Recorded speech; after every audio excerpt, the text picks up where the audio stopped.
Greetings, fanboys and fangirls. Jared here with a very special video review. And today we're going to be having a look at the Golden Age Batman vs. Two-Face box set from Mezco and their 112 collective series of figures. Now, anybody who watches the channel knows how much I absolutely adore the Mezco 112 collective figures, and this has been my most anticipated release for forever, especially because of how much I love the old artwork, particularly artists like Dick Sprang, who really gave Golden Age Batman a special look that might not have been as appreciated in its time as I hope it is today. Speaking of that appreciation, Mezco's packaging design shows quite a bit of it. So let's go ahead and have a look at this box before we look at the figures themselves.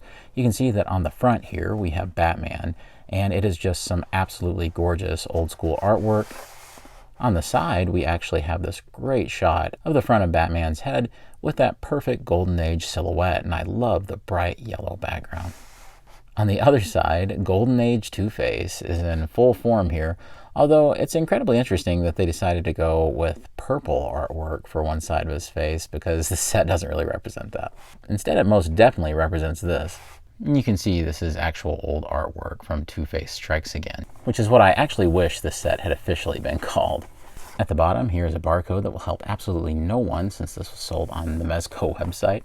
And at the top it says 112, Pose, Play, Display. One interesting thing is when you open this box, there's actually two smaller boxes on the inside. The first box represents the Batman figure, and of course this is where you will find it. On the side you can see half of the head, the other side the same exact artwork, and the other half of the head. I like how this box is themed blue. And of course we have the Two-Face box, which is probably the more appealing of the two because of how incredible this artwork is. On the side we have Harvey Dent, same thing on the back, and then Two-Face. What's especially nice is if you display them like this, it's almost like one half of the face is Batman and the other half is Two-Face's bad side. Interestingly, if you go the other way, you can get Harvey Dent on one side and Batman on the other. No wonder in year one people thought Harvey Dent was Batman. Alright, I can't wait any longer. Let's get these guys open.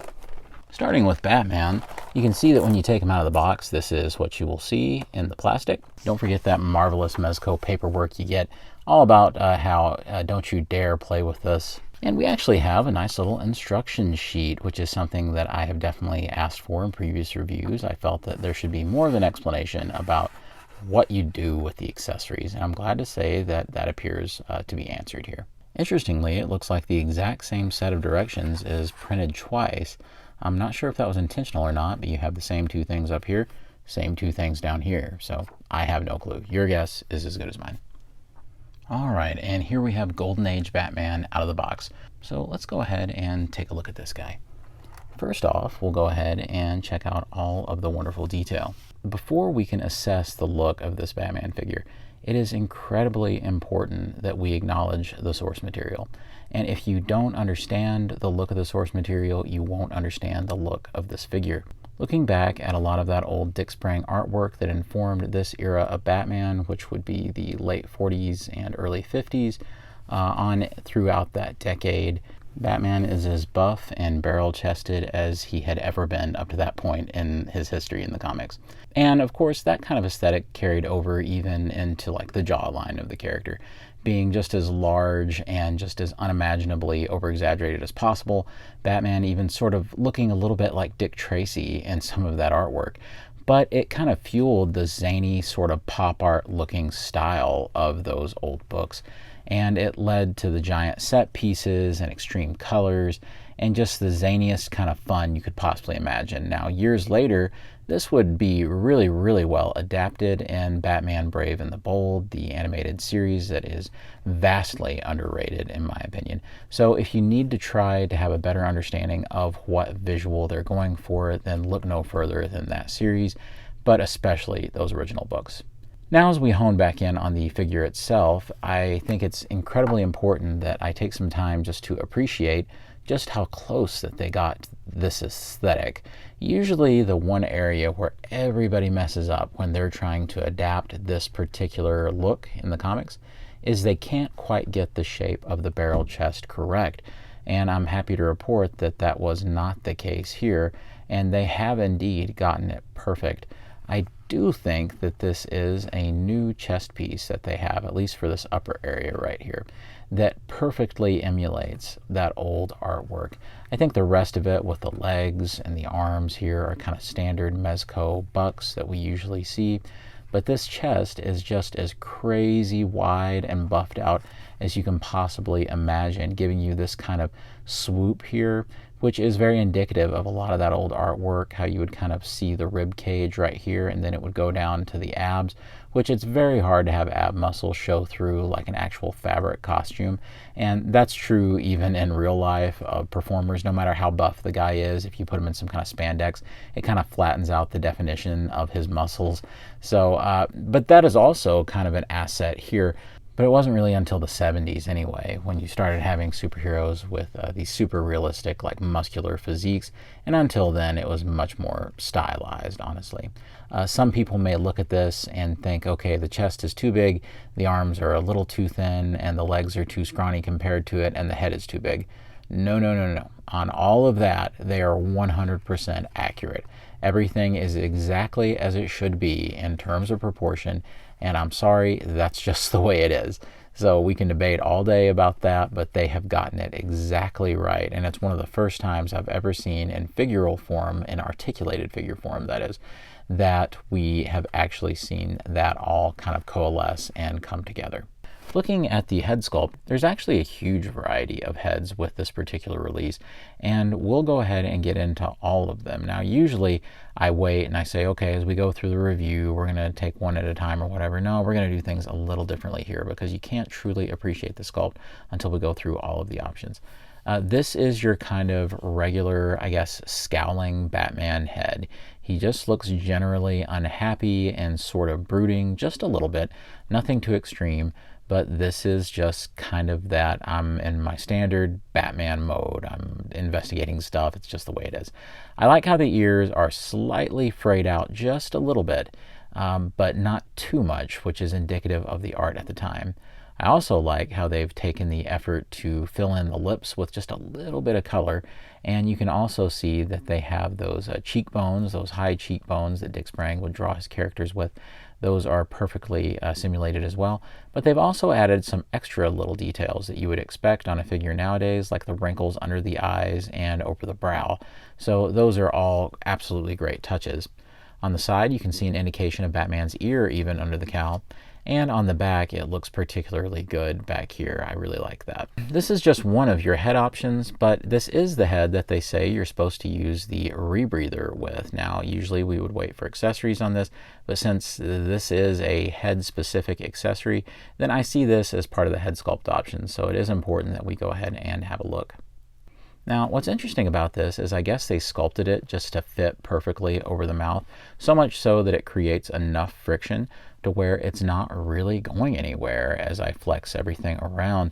So I am very impressed, and I'm also especially impressed that they have a faux costume like cowl nose up there. The black piece is not the actual sculpt. Believe it or not, that is a kind of extra nose piece that they put on there. Now, it doesn't take a whole lot of effort, as you can see, to take that right off. But as I shown earlier, it's on there well enough to where you can pretty well put them in any kind of pose. As long as you just press firmly enough, this thing is going to stay on there. But as the instructions point out, this will also come right off. So it's just one of those things. I think they did a really good job with it. Let's look at our first alternative head. And the heads pop off just as easy as all the other Mezco releases. I like this one so much because it is the smirking head, and you may be crying foul right now saying, oh, Batman, he's not going to smirk like that. Yes, he will if you read the Golden Age Batman comics. As a matter of fact, I was a little disappointed that we didn't get just a flat-out, full-on, toothy grin head, because Batman could be seen doing that as well back in those comics. However, I am glad that we got his kind of sarcastic grin right here, almost as if Batman has outwitted the Riddler or solved some kind of case, and I really like that. I think that is an absolutely lovely head sculpt. Everything else is exactly as you would expect, but I like how the eyes are squinting and one is kind of cocked up a little bit more, and he's slightly smiling. I kind of wonder if Warner Brothers themselves kind of told them no way on a actual toothy grin head, because I would have really liked to have seen that. Instead, you do get this, and this is the head that I think I question its inclusion the most.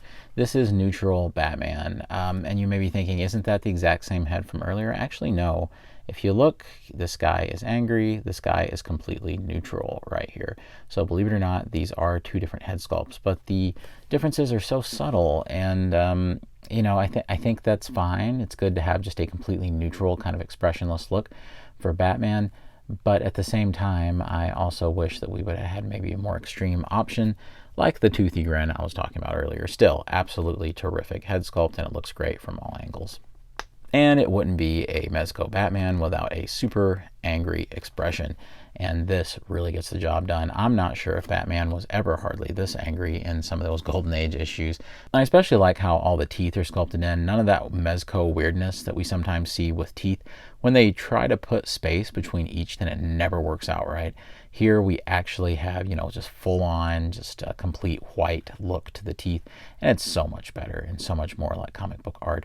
As I said earlier about the other head, I love all the wrinkling around the eyes and on the brow, and it just looks fantastic. So color me impressed once again. And here's the alternate head I'm the most excited about. It is the Bruce Wayne head. Now, before we can put it on, though, it is worth noting that he comes with this cool kind of limp cowl piece, and I absolutely love the sculpting on this. They even have the black kind of outline around the forehead. It's wavy appropriately and goes with the sculpt, so I'm incredibly impressed. I'm just going to put that right up there, and you can see that it just hangs down off of the back, and I like how they have the white eyes on there, so it's showing that that's a part of the costume. Bruce's eyes don't magically turn white. And here is the Bruce Wayne head. Now, this received a lot of flack when it was first shown in the promo pictures for this particular release. I thought that a lot of that criticism was incredibly unfair, and if you were here to hear me hate on this head or something, or criticize it, or say that it looked like some kind of exaggerated cartoon character, well, you probably came to the wrong place. But I'm also here to tell you that the Dick Sprang Golden Age designs are exaggerated cartoon characters, and this is perfectly in line with what we would see from Bruce Wayne in those comics. I see no problem with this whatsoever. If you put Bruce Wayne and Batman's heads side by side, hey, it totally looks like that, yeah, that's the dude who would be under that mask. Matter of fact, I definitely see a lot of my photography focusing on this head as if he's jamming around in the Batcave and working on the case. I think this is just a great head for photography as well. Okay, now I'll be doing my regular thing where I switch the heads out as we go through the rest of the review, and this is just your neutral expression head. And now it's time to also have a look at the rest of the sculpting on the figure and the costuming as well. Looking at the barrel chest, like I said earlier, the physique is exactly right, and there appears to be kind of a rubber piece that is adhered to the bodysuit right there, and it works out really well. I love how the light catches that, and it's applied very straight, and I'm glad that it's not some kind of cloth piece that's been sewn on or stitched on. Those never seem to really work out well for Batman's emblems. So I'm glad they did this. I'm also glad it is not a magnetic piece, because those have just caused so much drama, and people are worried if the costume is going to get damaged or whatever. Moving on down, we have Batman's utility belt. Now, this is, of course, his Golden Age belt right here. I do have an extra piece on it, full disclosure right here. This is one of the accessory pieces that I have on the front. We'll get into what that is later, but I think you are meant to put that on the front of the belt to complete the look of it. So I just thought I'd say that. On the back, you can see that he has his pouches back there, which I think is cool. And I also like how he has both the cylinders and the pouches. And it's almost like suggesting, even though we don't see the belt that much in the back like this in the Golden Age comics, it's almost like Mezco going in and saying, okay, he always had the pouches, but they were back there, and this is where he held like the big stuff. Because of course it never made sense in the old comics how Batman would only have the cylinders on the belt, and all of a sudden he would take out a giant batarang. It was just never going to happen. So I like that it's like in the back. I also think it's interesting some of their stitching decisions. You know that we're always looking at the way Mezco stitches costumes together, and they're always trying new things. You can see we have a seam running through here, and then they make the choice to stitch down, and you see how they're going down around here and then going up to the other arm like that. Now, I think that's really interesting, but I also think it's pretty innovative, because honestly, you're not hardly going to see that stitch line at all. I mean, even if the cape is up like this, it just kind of, you'd never really focus in on this. It just looks like a part of the muscle. This is their most creative solution yet to the stitching problems. Sometimes we've seen them have all kinds of mechanical looking stitches and all kinds of problems back here. Well, this alleviates all of that and lets you kind of enjoy the look of the muscle in the back. So color me impressed on that one. I did not expect them to solve some of their stitching problems, but they did. Before we go too much further down, I do want to focus in on the gloves for a second. I absolutely love the scallops that they have here. They're a lot slicker than I would expect it to look for Golden Age, but I really do like that. Some really nice details. Also, Batman's trunks are present, and these trunks are done in that kind of pleather material. I'm glad that they did it like that, because let's think, if they had done this in just a regular cloth material, it wouldn't have matched the cape material, nor would it have really matched the plastic on the gloves, nor would it have really matched the plastic on the boots. So doing it this way, everything kind of has the same sort of material feel to it that's blue on the costume, and that includes the head as well. So it kind of maintains that plastic and rubber feel, but the trunks are definitely where they have the hardest time getting away with it, because you can see the stitch lines the most easily through there. And it can be a little distracting to see that seam come up on the sides, but hey, I think it works out really well. Perhaps they should have been less Speedo-like and a little more trunks-like and come down just a little bit more, but that honestly depends on what part of the Golden Age art you're looking at. Some of them, Batman, you know, it's more Speedo-like, and others it's more like boxer-like. So it's just whatever artist you're looking at. Down here on the boots, I'm really liking the sculpting here. These are brand new boots. There's hardly anything on this figure that's been reused or repurposed. This is really a new creation meant to emulate that Golden Age look. We need to talk about the cape. There's good things and there's bad things about this cape. First off, I can definitely see that on mine, everything looks straight in terms of the Bat logo and where the cape comes to. But if you look on my neck piece up here, and I have to kind of put the cape down like this, you can see that maybe this is the very middle and it's slightly off to the side on this part of the cape. I know that that is a very minute thing. I don't think that can be flexed around. I think that is where it is, and I don't think I can pull the cape anymore. But I think it's straight enough. This is probably a fine time for me to go ahead and flex the cape down like this and show that indeed you can have Batman's cape looking like this, which is rather a funny sight for the Golden Age, because Batman didn't actually do this too much in a lot of the Golden Age art. So it's funny, it seems like a Denny O'Neil Batman comic, yet it's Golden Age Batman. So it's kind of funny. It's certainly a neat option that you can do this even if you don't see him do that much in the actual Golden Age art. I do think it looks a little bit better though when you actually have it back off of him like this. I know that there's these giant pleats and stitches going all through the cape like this, and it just can't be avoided when you make something out of pleather like this. I do think it looks really good spread out like so, and I think the little scallops on the bottom, they look really nice as well. So you can definitely get some very dynamic stuff, especially because there's wires throughout the cape. There's a wire right here, there's also a wire over here, and there's a wire in the front and this front and a wire here. So you can see that we kind of have one main wire for the back, one for the side, one for the front on both sides. And you can do some crazy things with this cape. So using Batman's arms, you can have him glide and do different things. Now, in the Golden Age, you would see him do this kind of thing a lot. So I do think some of the compromises with the big stitch lines and all that, you know, they feel more worth it and they feel more valid if you're doing things that are a little more accurate to the period. Getting poses like this is just absolutely a riot. It's just so much fun, and it's amazing how good it looks. Honestly, cape poses like this are going to be what I enjoy the most when it comes to posing them around, because I feel like that you should take advantage of that kind of thing. It is interesting that they went for more of like a crushed velvet kind of material on the inside, but often you will find that whenever you do like a pleather, that you can't hardly do it on the inside, or else you're going to have to double its thickness, which is going to look horrible. And they've tried it with some of the Hot Toys Batman capes and it looks awful. So it's a good thing that they avoided that. I would much rather have a different material on the inside like we see here, even if it's not consistent.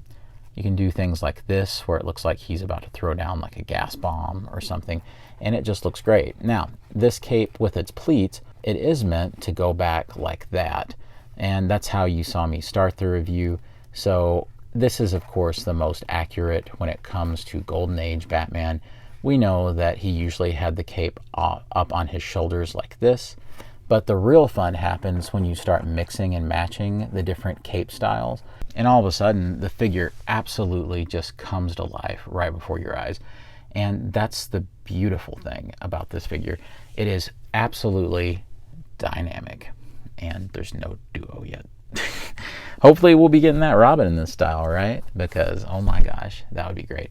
Could you imagine if they do a Robin and a Golden Age Joker, like Dick Spring Joker pack? Now that would be something. All right, let's go ahead and switch out the head. This time we're gonna go with Batman's angry head right here. He is very angry that we are about to show off his articulation. So the head can go all the way around like this. It can go up this much. It can go down that much. Moving on to the shoulders, you can go way over 90, and I can feel that I just popped it out of the peg there, so let me pop him back in real quick. That's one thing, is nothing will break or anything, but you can definitely pop him right out if you're not careful, so just be careful as you pose him around. You can go to about that far without popping it out, and then up through here, you definitely want to turn the fabric as you twist the arm up. And as long as you do that and you're just careful, you can bring the arm up just about as high as you need it to go. And this is really about as high as I think you would want Batman's arm to go. You can see that we have a double jointed elbow right there. Now, Batman, you know, of course, has fairly large biceps. They don't go too crazy with this, but it stops it a little bit. But because of the double joint, he is able to go beyond 90 degrees. So it works out really well. At the wrists, you can see that we do have a hinge, and of course it can spin around with all the different hands. Batman also has a bicep swivel. At the chest here, you can see that Batman's huge barrel chest, it can go way back like so. It can go way forward and crunch, and all of this kind of swivels on the top, so you can really work it out side to side if you want. It's really pretty great for what it is. Moving on down, Batman's legs aren't really inhibited at all. And that's the great thing about the trunks being kind of independent and just kind of a rubber piece that floats over top of these spandex kind of pants. You can really go crazy with Batman's kicks. So I think it works out really well. Also, Batman, if you want him to, can do some really mean splits, and you never feel like you're putting any pressure on the costume because, once again, you don't have to worry about all of that because this is spandex and this is just floating over top of it. So you don't have to worry about this being sewn into that and you stretching it out. So having those be independent and also the belt being independent are both really big ones. You can also see that he does have a swivel right there at the thigh. You also have a double jointed knee, which is spectacular as Batman kicks his own butt. The boot swivels. Then the ankle has a hinge that actually works pretty well and is much better than previous Mezco hinges that we've seen at the ankles. And we have a terrific ankle pivot. All without the aid of a stand, Batman can pretty well remain flat-footed and going way, way wider than you would ever really need him to go. I can even get the feet more flat than that. Mezco is absolutely stepping it up when it comes to fixing some of their ankle articulation they struggled with in the past. Do I think Batman has a waist joint? Yes. You can feel it spin right in there. Just swivel that back and forth. All right, now we're going to look at his accessories, and for this one, we're going to have Batman don his cheeky grin. And you can see Batman is proud of his weaponry. So we're going to go ahead and put him over here as he beams with pride over all of the cool stuff Alfred made him. I mean that he bought. First of all, I'll show you rather quickly that Batman has a good assortment of hands. I left them in the tray so that it would be easy for you to see them all, just so that you can see the Mezco hands just switch out really, really easily. There, we're going to put one of his accessory holding hands in. I'm always a sucker for these flared out hands because they can turn it's just your most mundane poses into something really special, as the character almost looks like they're getting their balance as they're throwing something. You're going to need this holding hand because Batman comes with a bevy of accessories. He comes with 3 different batarangs, and one of them is sort of styled to look more like the 60s Batmobile. Who knows, these all may be like comic accurate things. I'm not 100% sure, but I just really like the variety that they give you. You can see that here's Batman with that particular one. I always liked it when Batman used stuff that was like red and black in the old comics, because that kind of contrast is just really special. And it really, instantly, you can get a pretty terrific looking display. It takes hardly any effort at all to make this look good. You put that batarang in his hand, you flare the cape out a little, you put his leg up on something, and bada bang, bada boom. There you go. Batman is ready, and it looks fantastic. It looks like museum quality. This, is very simple to get something that looks incredible. So I love it when you have one of those figures that make you look good as a poser, and less like a poser, but also more like one. Let's try another batarang. This time we're going to go with this rather bizarre looking one here, and you can see it also looks good in Batman's hand. The cool thing about this one is that you can actually articulate it to open up. So that's a really nice feature that I really enjoy about it. Almost looks like Batman's throwing a bow tie now, right? This is, I suppose, your most traditional comic accurate batarang, looking more like an actual boomerang. It's funny because the other one looked more like the 60s Batmobile, but this is the one that actually looks more like the 60s Batman batarangs that he really used. Of course, those were more blue, but still. This is probably the one that I would say most of you would want to go with when it comes to Batman throwing it, because it looks the most traditional, so I can't blame you a bit. It just so happens I was a little more predisposed to the other, but it's still nice. So the next accessories are these little gadgets that he comes with. This is more like his grappling batarang that he would throw. This one is on a wire, and it is sort of flexible, but it doesn't really hold like a actual like metal wire would hold a pose. This feels more like fishing line. Then you also get the exact same thing, but he has just a regular soft goods, just like little thread rope, which I think will look a lot more natural when you're posing him. He comes with 2 bolas that do the exact same thing, where one has more of like the fishing line, and one is just more of that soft goods, kind of regular threaded rope. I think this one, just like the other way, will be more useful for looking natural in his hand, and also for wrapping around, say, Two-Face's legs. Batman also comes with these 2 punching effects, one being a straight punch, one being a curved punch.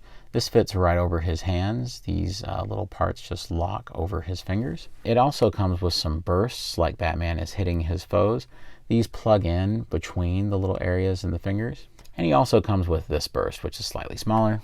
And you can see once you have this fit over Batman's hand and you add the little effect, it looks like he is punching someone out. Now, check this out. That is barely in there.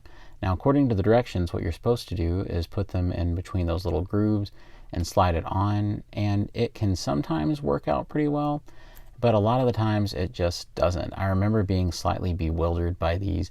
I think they came in the Advent calendar as like previews of these, and I remember not really knowing what to do then and thinking I was doing something wrong, but it just turns out that they don't really want to stay in there. And maybe I am doing something wrong. You see, I can kind of get it to stay, and everything seems good for a minute. You can see it's just kind of wobbling around in there. This is the kind of thing that's probably just meant for some photography. Get your picture and then, take it off.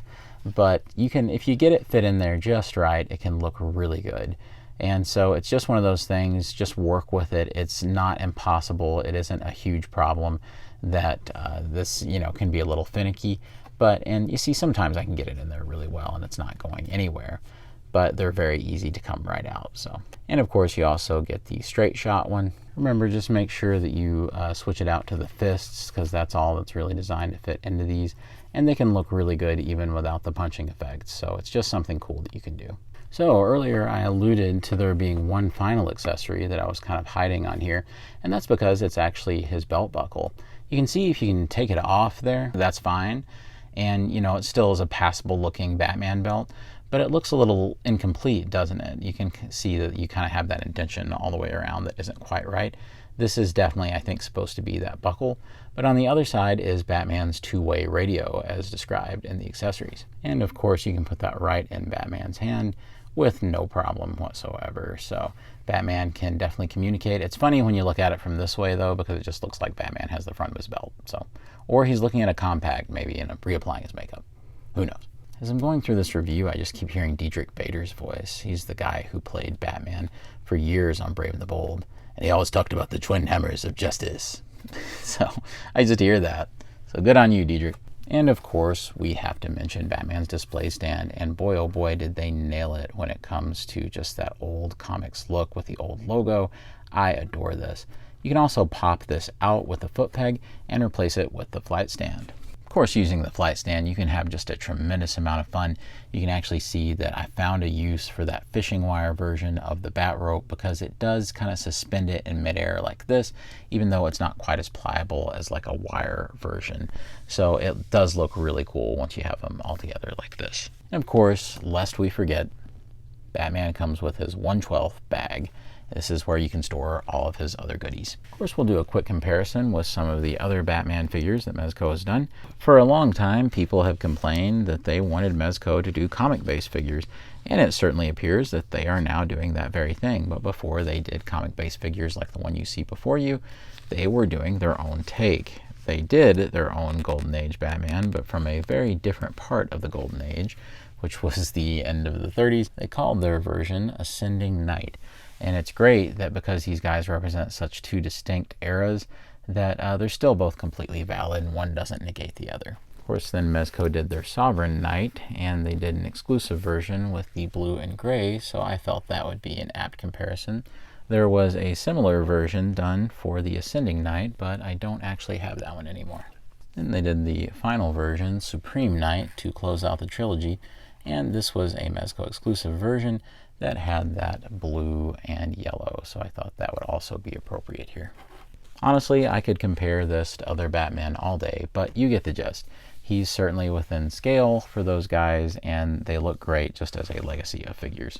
In a whole lot of ways, this is the Batman that I've been waiting for from Mezco. I had never thought they would really ever do something like a Golden Age Batman. As a matter of fact, I felt almost positive that before they ever did something like this, that we would even see something like 60s Adam West Batman before this.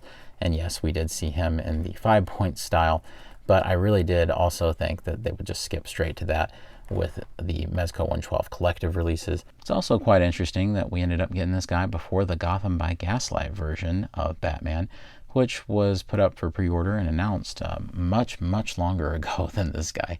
So it is kind of funny. In the end, the question of if I can suggest this guy comes down to your love of Golden Age Batman. If you definitely have a love of this version of the character, then of course I suggest this. I really don't think that you're going to find a better version of Golden Age Batman. You're crazy if you're waiting on a better one, because I really don't think you're going to get it. But the price is pretty steep because, as we'll see with Two-Face in just a moment, he is the other half of a set that cost $190. Now, that's not cheap any way you slice it. Of course, these guys do come with a myriad of accessories, and they're so much more premium than your standard releases. They've got the soft goods clothing, they have the display stands, so there's definitely a lot going for these guys. But at the same time, that comes out of them costing just about $95 a pop. So that is a huge price. Of course, these are limited run collectibles, and especially this, which is a Mezco exclusive. So it's definitely something that I can understand the price of, but I can also understand why somebody would think, okay, there's no way I'm paying that. And although I do feel confident that this could stand up to a whole lot of play from a younger fan, I'm not really sure that this would be an appropriate figure to get a kid. Not only do I think they wouldn't be able to appreciate some of the finer detail in this guy, but I also think that it wouldn't take much roughhousing to mess up this costume. Now, it's pretty tough, but at the same time, I just don't know if it could go toe-to-toe with, say, a 7-year-old.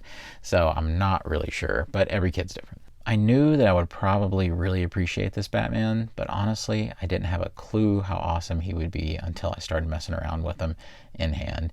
And with 1, 2, 3, 4, 5 different head options, a myriad of gadgets, accessories, a cool display stand, all I can say is bring on Robin, because this is spectacular and a true tribute to Dick Sprang's beautiful classic artwork, and a must-have for fans of Golden Age Batman like myself. And here we have the second Two-Face figure from Mezco.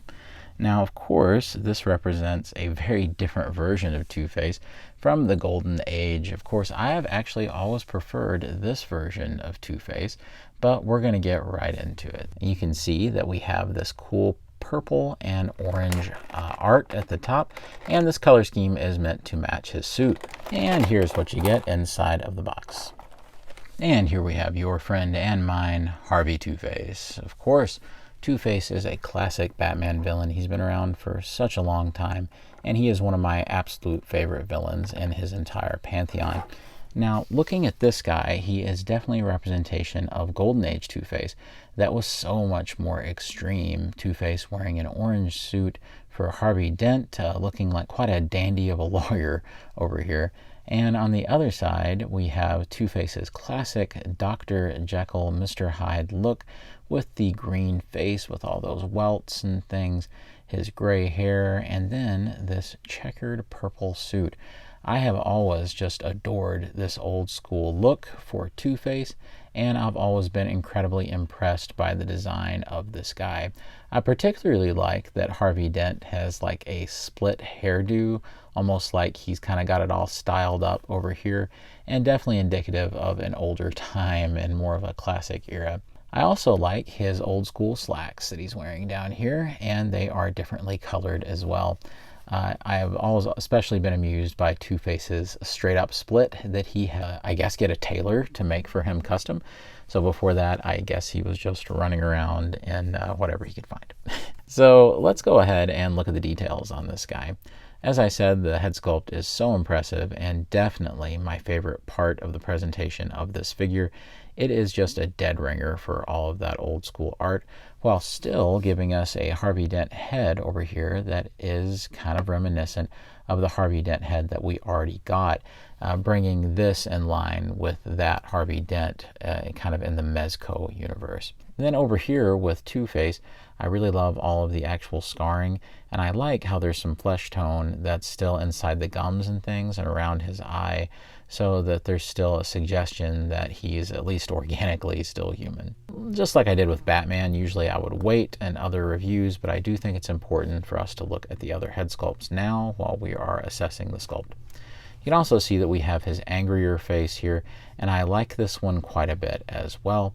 It's not quite as visually interesting as the other head, because in this one Harvey Dent's mouth is closed and Two-Face's is open. Here it's more kind of, the same expression on both sides, but I really think this is great, and they've executed both heads so well, and the paint is just so straight. Everything on the eyes is just very well done. It's very much Mezco at the top of their game when it comes to paint application and sculpt. The third and final head is very similar to our old Harvey Dent head that we had before, but they have given him a slightly different face, and you can also see that they've given him his hairstyle of looking more like, the 50s, where you have the hair kind of done up in some kind of gel, and there's also a part in the middle, so I think it looks really, really good like this. This will definitely be the head that I'm the least interested in, because why would Harvey just be wearing, a suit like this? Clearly he has a bizarre sense of two-tone fashion, but I mean, it's still cool that they included it, right? It's still neat. You can also see that Harvey Dent uses a very different kind of body than Batman does, because, with the suit and everything, it bulks him out to where he looks bigger than the body actually is. It's always a mistake when companies, when they're trying to go with soft goods, attempt to give you a huge bulky body and then apply the clothes to it. It never really works out. It only works out with superhero characters like the Batman figure we just looked at, who's wearing skin-tight spandex. If you're putting coats and layers of clothing on, you have to account for that bulk. And that means that Two-Face looks approximately similar in build to Batman, even though he's not quite as muscular. Of course, back in the Golden Age, a lot of the villains would be drawn to look almost as barrel-chested as Batman was. The suit and the body itself is just a real winner, and I think visually, Two-Face is just spectacular. Two-Face's articulation is exactly like the previous Two-Face figure, and it has a lot of the same strengths and weaknesses. The head does rotate, it can go up and down. Remember, this is different than Batman in so much that the neck and the head are one piece, and you can tilt it side to side. You can see that Two-Face could probably go even further than this if you took the jacket off. I have no interest in taking the jacket off. I mean, why would you, right? And that's about as far as he can go comfortably in the jacket. He doesn't really have a bicep swivel. It feels like that's all one piece, but he does have a swivel down here at the elbow. And there is just a single jointed elbow, because this is kind of the slightly improved version of the old suit body where it just had a single joint, but they kept kind of improving it to where it could do a little bit more, so it could get to 90 degrees, which is all right, but I would have liked to have seen them updated that for that release. We can see that we have a hinge here for all the hands, and they rotate. Two-Face's hands look slightly small to me, but maybe that's just to my eye. You can see that on the diaphragm joint, he can go forward this much. He can go back this much. He can go side to side if you so wish. And he does have a waist joint. You can't do too much with it because of the suit and everything, but you can do a little. Down here with his big pants that he's got hiked up like back in the olden days, you can see that his splits are okay. You can do, especially if you get the pants kind of up into those joints, you can go a little bit further like this, and that's, I think, plenty for Two-Face. I've never seen him do anything that acrobatic in the comics. And you can also see that you have a terrific kick that really isn't inhibited at all by the pants with his black socks down there. You got a thigh swivel here on both sides, and he also has a double joint where he can firmly kick his own butt. And he's Two-Face, so he may very well do that. Down here, we also have a swivel at the ankle. We have a good ankle hinge, and then we have a pretty good ankle pivot, meaning that Two-Face should be able to hit those wide stances and actually be able to get pretty well flat-footed and stay. So sure enough, he passes that test. Aside from Two-Face's alternate heads, he has several other accessories, including this display stand that is very similar to the old Two-Face display stand, but this is now purple. This is pretty disappointing because I think they should have had a Golden Age display stand that more matched Batman's, so I don't think that the necessary effort was put in here. He, of course, does come with a flight stand that you can switch out there. The only reason I'd have Two-Face on a flight stand is him getting punched by Batman and flying into the air. He comes with a baggie for all of his accessories. Poor Two-Face doesn't include any guns whatsoever, because now Warner Brothers has decided that they don't like the pew-pews included with any sort of DC Comics character, even a horrible villain like Two-Face. So you had to instead buy the Double Trouble Weapons Expansion Pack that released about a month ago that I reviewed here on the channel, so if you didn't see that, be sure to check that out. And that gives you all the guns that Two-Face was probably supposed to include, only now you get to pay for them separately, so thanks, Warner Brothers. It's not Mezco's fault, but still. Instead, you get this lovely assortment of knives for some reason. He comes with so many of them. You get several different versions of his scarred coin, and you get versions that are being flipped into the air. Not sure how successful that those little motion bits look, the kind that are cast in translucent plastic, but hey, they're there. Bizarrely, they made the decision to include those little bandage pieces that you wrapped on Harvey Dent's face in the first release to make it like The Dark Knight Returns, where he got the surgery. I don't know why they did that here, so, you know. Oh well, you get them.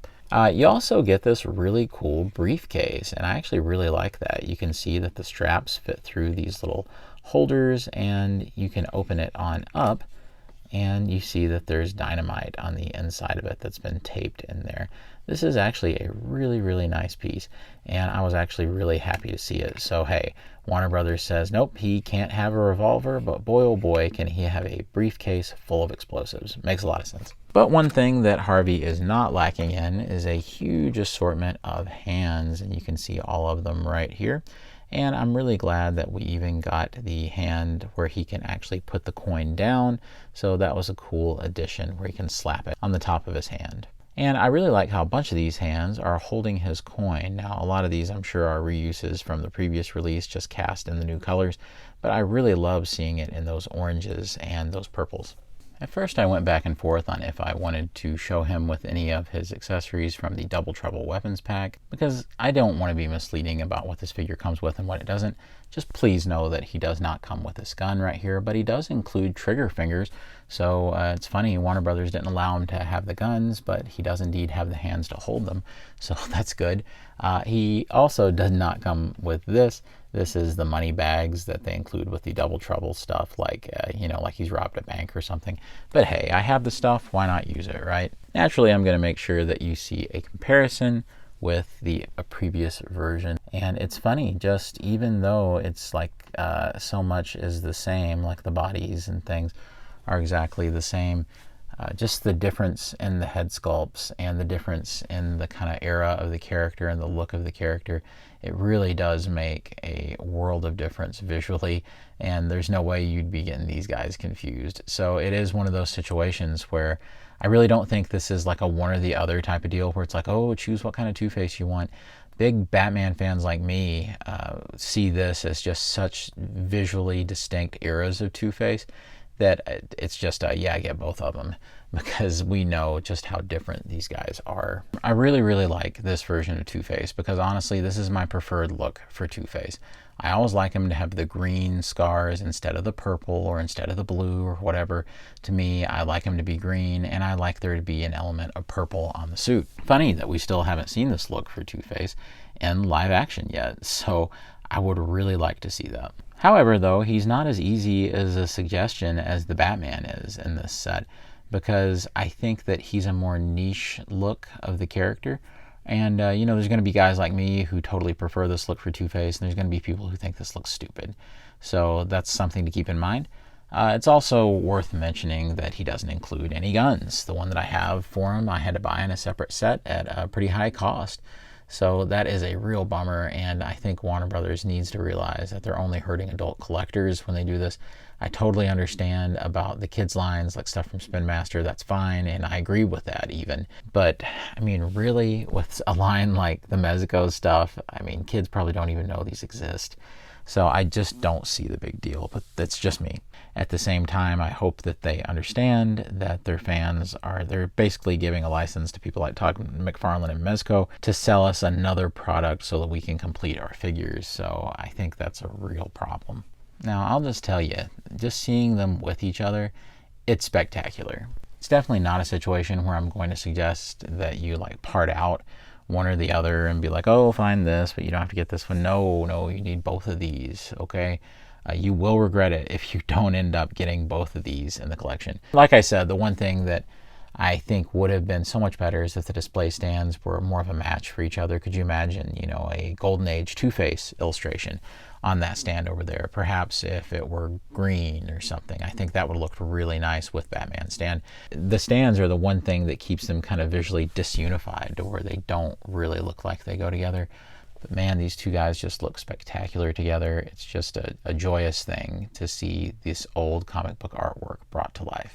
Well, friends, I certainly hope that you have enjoyed this special look at the Golden Age Batman vs. Two-Face box set from Mezco. This was, of course, a Mezco exclusive, and it's a really sad thing that it was. I definitely understand why it was, though, because I know that this is a very niche look for Batman and Two-Face. For me, the Golden Age Batman comics are essential. They're absolute classics, and they deserve just as much recognition and attention as something like Year One, or Dark Knight Returns, or Hush, or any of the other classic Batman stories. Just because the stories were lighter in tone doesn't mean that they weren't completely valid and just a tremendous boon to the Batman character in general. If you're not familiar with these types of stories, I highly suggest that you watch Batman Brave and the Bold, as it will clue you in on the tonality of a lot of those stories, while also giving you kind of a taste of sort of the fun that the writers and the illustrators, particularly Dick Sprang and Bill Finger, were having. This set serves as an incredible testament to that great era of Batman storytelling. In the end, it'll be up to you if you believe that the $190 is worth it for these guys. Now, for me, it was an absolute no-brainer. With all of the accessories, even with Two-Face's missing guns, and keep in mind he does not include the Tommy gun you see before you or the money bag. Those are things you have to buy in the Double Trouble weapons pack. Even without that, I feel like this was well worth the price with all of the cool accessories, the display stands, the collector packaging, $190 really wasn't that bad. However, it's the kind of thing where we'll probably see these Mezco prices continually go up, especially with inflation the way it is right now. And that's a real shame because it's going to continually disclude people from being able to participate in this line. And if there's one Batman line you should be buying right now, it's the Mezco Batman releases. And thankfully, or perhaps shamefully, there's only a few every year. If you can definitely get a hold of this, then I would say get a hold of it because it is a beauty. Well, friends, I certainly hope that you have enjoyed the review today. I sure have enjoyed filming it for you. Of course, be sure to subscribe to the channel. It really does help us out. And be sure to like the video because that's also really important to the algorithm and helping our videos get shared out. So please do that and we would really appreciate it. And as always, God bless you and yours, and I'll see you on Fanboys Forever. Fanboy out.